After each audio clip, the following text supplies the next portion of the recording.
नमस्कार, मैं निशा शर्मा न्यूज़ 21 की स्पेशल खबर में आप सभी का स्वागत करती हूँ। पिछड़ा वर्ग और अल्पसंख्यक कल्याण राज्य मंत्री कृष्णा गौर की प्रेस वार्ता यहाँ पर आयोजित की गई। इस दौरान कृष्णा गौर ने विभाग की बीते 2 वर्षों की उपलब्धियों के साथ साथ आगामी 3 वर्षों का विजन भी यहाँ मीडिया के समक्ष रखा।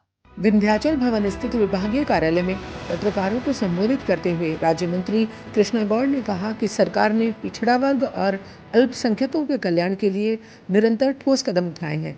राज्य मंत्री कृष्णा गौर ने कहा कि पिछले 2 वर्षों में विभाग ने कई महत्वपूर्ण उपलब्धियां हासिल की हैं। उन्होंने कहा कि कांग्रेस शासनकाल में मध्य प्रदेश को बीमारू राज्य कहा जाता था, लेकिन आज वर्तमान सरकार निरंतर विकास के नए आयाम स्थापित कर रही है। हमारे ओबीसी के छात्रावासों का छात्रावास परियोजना के माध्यम से आदर्श छात्रावास बनाने का काम पूरे मध्य प्रदेश के प्रत्येक छात्रावास में किया जा रहा है। प्रथम चरण में 30 कन्या छात्रावासों को हमने लिया है और आने वाले समय में हम सभी छात्रावासों का उन्नयन करेंगे। जो आदर्श छात्रावास बनाने की प्रक्रिया प्रारंभ हुई है, उसमें छात्रावासों के प्रत्येक कक्ष का रिनोवेशन हो रहा है, फर्नीचर बदला जा रहा है, कबर्ड अलमीरा दी जा रही है, पढ़ाई की टेबल व्यवस्था की जा रही है, भोजन कक्ष दिया जा रहा है और साथ ही आधुनिक किचन का निर्माण भी कराया जा रहा है। और भविष्य की आवश्यकताओं को देखते हुए हर छात्रावास में वाईफाई की सुविधा देने जा रहे हैं, इंडोर जिम दे रहे हैं, ई लाइब्रेरी आधुनिक वाचनालय देने का काम हम करेंगे और साथ ही रेस्को मॉडल के अंतर्गत सोलर पैनल हर छात्रावास में लगाया जाएगा।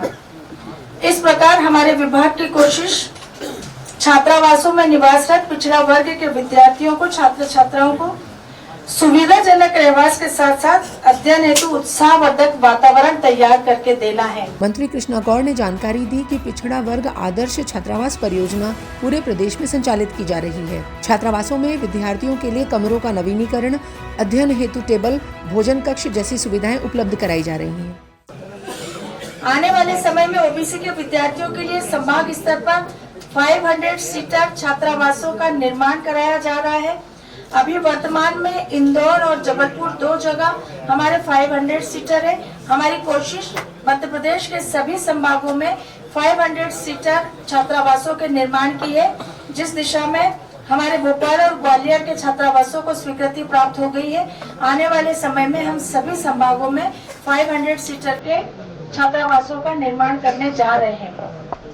श्रीमती कृष्णा गौर ने बताया कि अब छात्रावासों में इंडोर खेल और वाईफाई जैसी आधुनिक सुविधाएं भी दी जा रही हैं।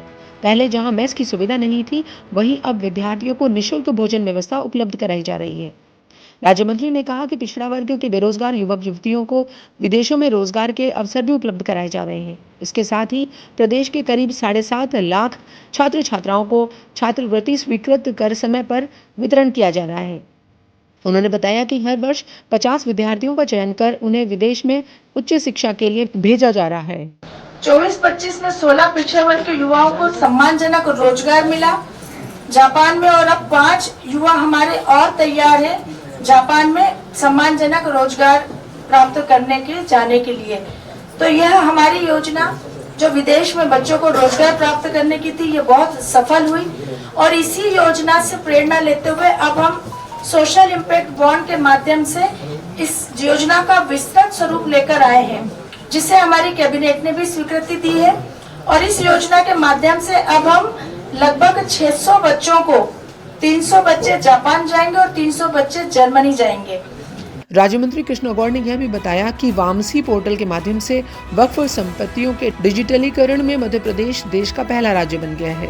उन्होंने कहा कि आने वाले 3 वर्षों में विभाग का फोकस शिक्षा, रोजगार और डिजिटल सशक्तिकरण पर रहेगा।